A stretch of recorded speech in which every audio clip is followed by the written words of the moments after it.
welcome to the Parenting Roundabout podcast for the week of December 26th, 2022. I'm Catherine Haleko, and I'm here with Nicole Eridix. Hello.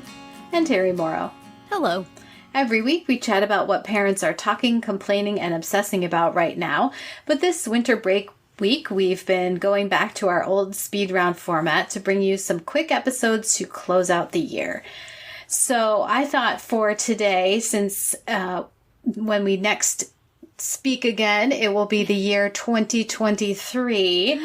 I thought, well, let's think about when we were 23 years old, as our millennium is turning that age.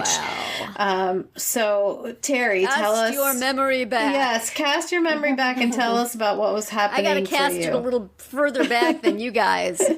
Just a little. When I was 23, I believe, at least when I turned 23, I was still living in Kansas City. I had gone, it was my first big job out of college, was to work for Hallmark Cards in Kansas City. It was a wonderful job that I was too young to appreciate. And I was, peeved that they were discarding my informed opinion as a college graduate for their, reams and reams and reams of sales experience and records. So I was starting to become dissatisfied, little miffed that they wanted to use the thing that had made them thousands of dollars before and not the thing that I think looks good.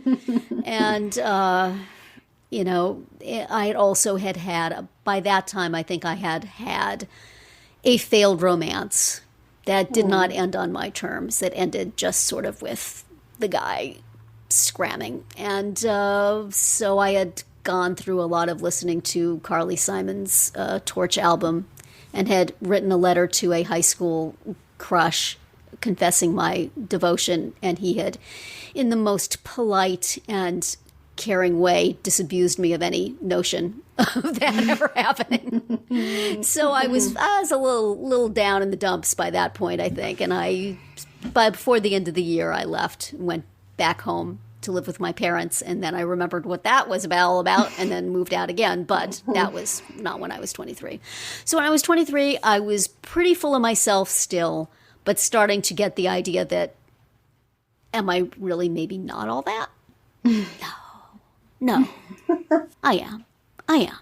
It's little cracks maybe in the foundation, but still easy to plaster over. So what was going on with you when you were 23, Catherine? Well, like you, I was also just finishing my first year at my first real job as an editorial assistant at a magazine. R.I.P. Red Book magazine. Aw, Red Book. Yes. And I can't remember exactly when it was, but in relation to exactly how old I was, but I worked at Red Book for a year, and then I went to Working Mother magazine. Oh, yeah. Also RIP, like every other print magazine. And so that was my first, time that I think I just how did I even get that job? Saw an ad or something, it wasn't, it wasn't a sort of networking kind of thing, where you knew somebody or whatever. I got mine through the college placement office. Yeah. I mean, my first job I got through, I had done a summer course for people who wanted to be in magazines and book publishing. And my first job I got through there. But this one, I didn't. But yeah, it was a milestone because it was, my first, finished a year at an entry level job and then moved up to just one rung above entry level. Instead of an editorial assistant, I was now an assistant editor. Ooh. Yes. So yeah. But still, figuring out what it was like to live in New York and,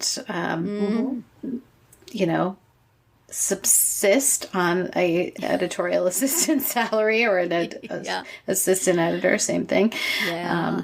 So yeah, I mean, when I was an editorial assistant, there were a whole bunch of us at that level, and I was the only one who did not live with a family member. Oh, wow.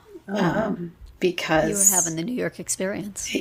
well, and it was just purely for financial, everyone else was living either at home or with their grandparents or their aunt and uncle or whatever, just because you couldn't afford to live on your own. So I, on the other hand, had my first job was living in Kansas City, where you could afford a, 2-bedroom apartment on the salary, the second rung up on the salary ladder. Right. Mm-hmm. So you got to pick your first job location. You want to make that dollar stretch. Yeah. Well, if you want to work in print magazines at that time, you had to be in New York. Yeah, true. How about you, Nicole?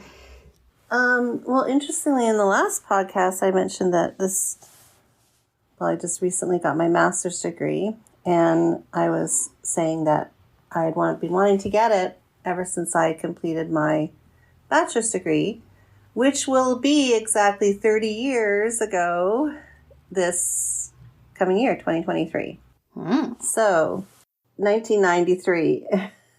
Yes. Okay. And I was 23 at the time. I was finishing my degree, so I had graduated, and I was a teacher. And I got my first teaching job. Wow. So, yeah, I was working in a little town in northern British Columbia. Oh, and he was my fiance at the time. I had just gotten engaged. Wow. Wow. It was a big year. Yeah, it was a big year. Yeah. Lots going on. A lot happened. Yeah. Well, that's exciting. Yeah, Maybe. we'll see how much is going to happen to us in 2023. That's right. And whether our 23-year-old selves could ever have imagined where we would be now. No. Not in a million years. Definitely not. No.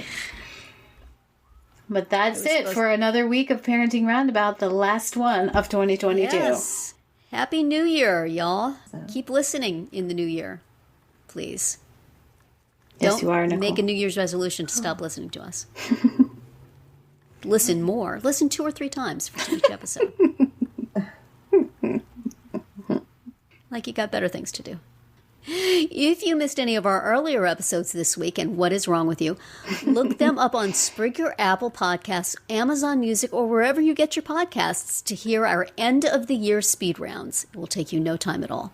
You can also find all our episodes at parentingroundabout.com and talk back in the comments there, on our Facebook page, or on Twitter, where you'll find us at Roundabout Chat. And please visit our Amazon shop at amazon.com/shop/mamitude, where you can find links to a lot of the things we talk about. Have a great weekend and a Happy New Year, and we'll see you back here on Monday.